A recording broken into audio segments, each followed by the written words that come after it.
E tem então que ser ensinado o que é correto. Então eles têm lá um costume de ter uma mesma pessoa de casar com várias mulheres.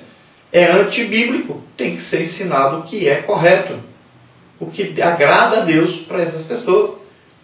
Porque eles têm direito de saber, de conhecer a verdade. Eles têm o direito de saber o que Deus se agrada, de que esse Deus se agrada e do que Deus não se agrada. E eles vão tomar a decisão de seguir ou não, assim como nós temos o direito de saber. Então todos têm o direito de saber. Então essa parte, quando você vai e discipula, onde você integra essas pessoas, faz com que eles também aprendam que eles precisam evangelizar uns aos outros, ganhar almas, esse trabalho de levar eles então roupa, alimento, um remédio, né? E várias outras coisas.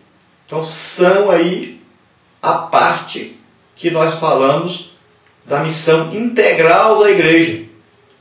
Então nós pregamos o Evangelho, mas também discipulamos, integramos e cuidamos também dessa parte física, com roupa, alimento. Ensinamos a ele, devemos ensinar, por exemplo, aos índios a terem suas casas, a terem lá as coisas que vão fazer com que a vida deles melhore, tenha qualidade, fazer com que eles aprendam, por exemplo, a plantar, culturas de subsistência, que eles tenham a oportunidade de melhorarem de vida. Então devemos ensinar, devemos ajudar. É um ser humano que está ali. Nós achamos bom isso e eles também vão achar bom assim, à medida que eles conhecerem essas coisas. Então devemos ajudar em tudo. E dentro das cidades é a mesma coisa. Nós vamos encontrar dentro das cidades etnias, aí, grupos que falam uma linguagem diferente. Por exemplo, se você achar aí um grupo de pessoas que estão nas drogas, eles têm ali linguagem própria. Muitas vezes nós vamos lá e não entendemos o que eles estão falando. Então eles têm uma linguagem própria. Eles têm ali costumes, tradições entre eles, que não existe na sociedade normal. Então nós temos que contextualizar, estarmos ali entre eles, mas procurarmos saber como é que eles vivem e, de todas as maneiras, tentar ali introduzir a verdade, a palavra de Deus, o que Deus se agrada, para que eles possam também agradar a Deus, para que eles conheçam a verdade e a verdade os liberte. Então nós temos que ir em toda parte. A missão integral da igreja é essa. Então a igreja deve pregar essa missão integral da igreja, que é levar o Evangelho todo, o Evangelho completo, o Evangelho que está na Bíblia, do jeito que está na Bíblia. Então o Evangelho todo. Para quem? Para toda a criatura, todos os seres humanos da terra. E devemos, com esse Evangelho, abranger todo o ser humano completo, corpo, alma e espírito. Então essa é a maneira correta de se pregar o Evangelho. Então, dentro dessa missão aí integral da igreja, o que devemos fazer? Você agora já pode até responder essas perguntas. Nós devemos pregar o Evangelho para dentro da igreja ou também para fora da igreja? Devemos priorizar os que estão dentro da igreja? Ou devemos pregar o Evangelho integral a todas as pessoas que necessitam? Então você já sabe, devemos pregar a todos. Com quem nós vamos fazer esse trabalho? Então nós vamos trabalhar só com os membros aí da igreja que são obreiros, ministros, ou vamos toda a igreja fazer esse trabalho? Então nós já sabemos que toda a igreja deve estar envolvida no trabalho, na obra de Deus. Então a liderança são aqueles que vão coordenar esse trabalho, mas toda a igreja deve fazer esse trabalho, praticar esse trabalho. Qual é o objetivo então dessa mudança de atitude? Qual o objetivo que nós teremos então para fazer tudo isso? É imediato ou podemos esperar? Temos tempo para esperar. Então sabemos, é imediato, nós temos que começar imediatamente. Outra coisa, é a médio ou longo prazo esse trabalho? Então nós sabemos que é a longo prazo. Temos aí até a volta de Jesus para fazer isso. Pode ser que seja hoje. Então temos que começar imediatamente. Agora, se demorar, nós seremos encontrados fazendo essa obra. Então não desistamos, devemos sempre perseverar em fazer essa obra de evangelização total, corpo, alma e espírito, pregando o evangelho e cumprindo a missão integral da igreja. Outra pergunta seria, é local ou regional ou nacional ou internacional? Então já sabemos, ao mesmo tempo nós estamos pregando onde estamos pregando nos bairros, estamos pregando aí pelos sítios, pelas roças, estamos pregando aí pelos lugarejos, estamos pregando aí a nossa cidade completa, depois nosso estado completo, estamos ao mesmo tempo pregando nosso estado completo, estamos pregando em nosso país completo, estamos pregando aí no continente, estamos pregando aí no mundo inteiro, ao mesmo tempo. Então a igreja, ela envia missionários. Tanto existem os missionários locais, como aqueles que estão em outras cidades, em outros povos, em outros países, em outras etnias, né? Por todo mundo pregando o evangelho. Ao mesmo tempo, a igreja está em toda parte. Então esse trabalho é assistencial ou transformador?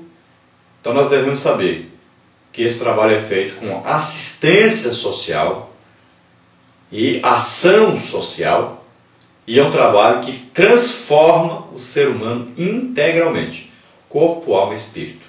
Bom, nós sabemos que tem sido aí desenvolvidos vários projetos, vários aí conselhos, várias reuniões, várias discussões em torno desse trabalho da missão integral da igreja. E alguns projetos têm se destacado, como por exemplo o Pacto de Lausanne, que foi feito em 1974 aí, esse grande congresso de evangelismo na Suíça.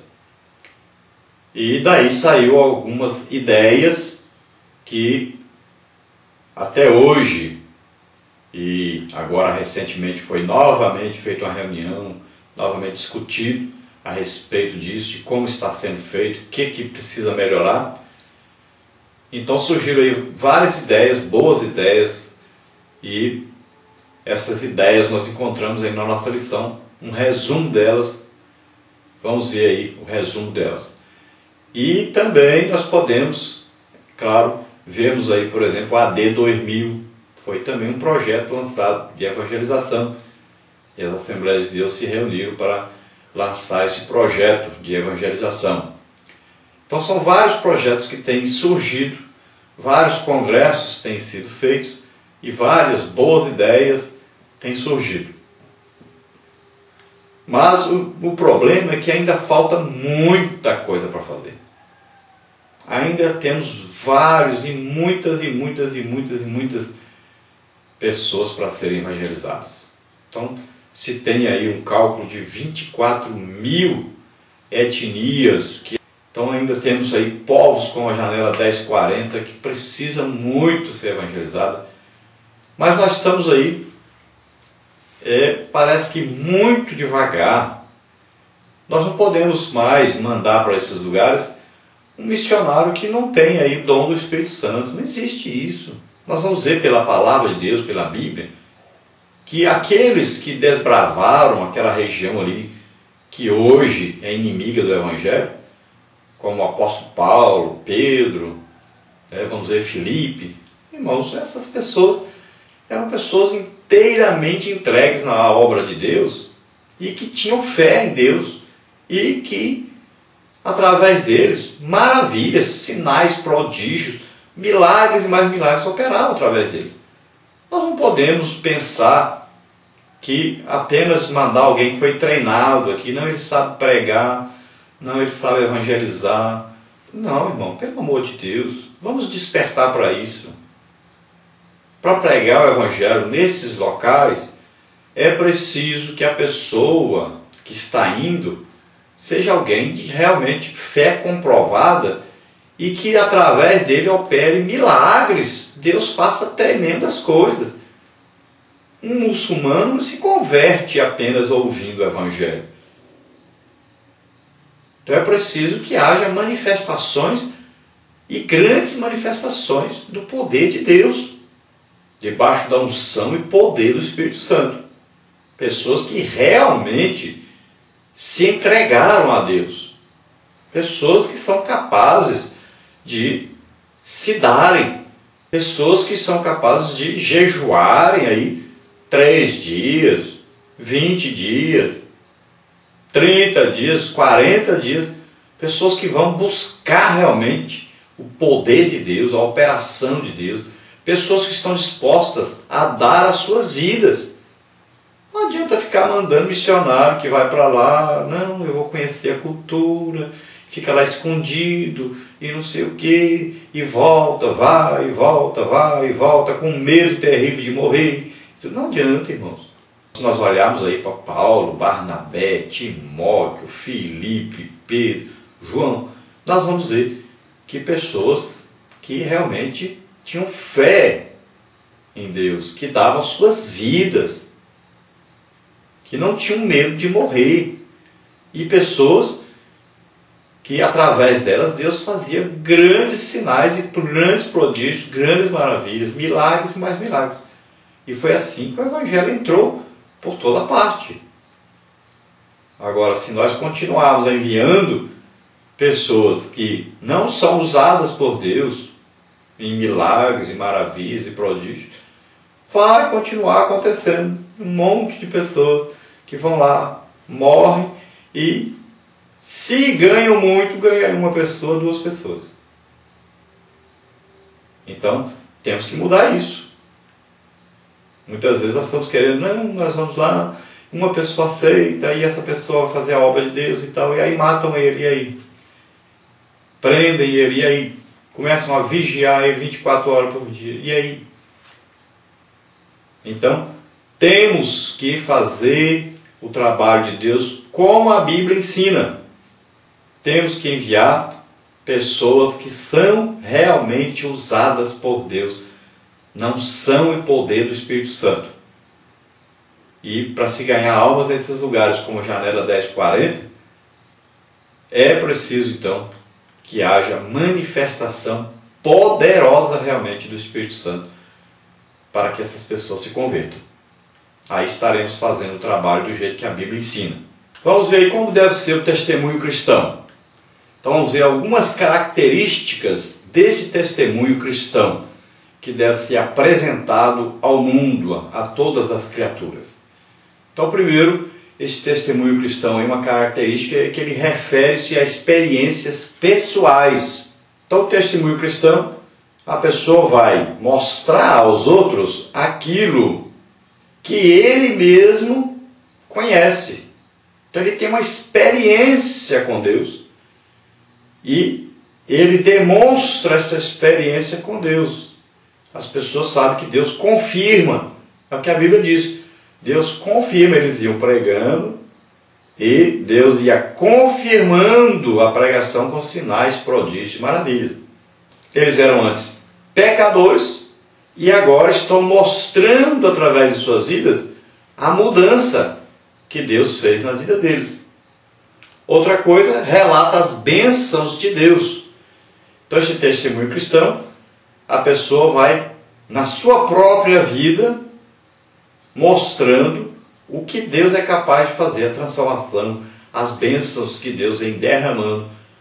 Então, curas, né? Aí os dons do Espírito Santo e várias outras coisas que Deus vai fazendo na vida da pessoa. Aí casamentos que são aí consertados, né? Filhos que são integrados novamente à família,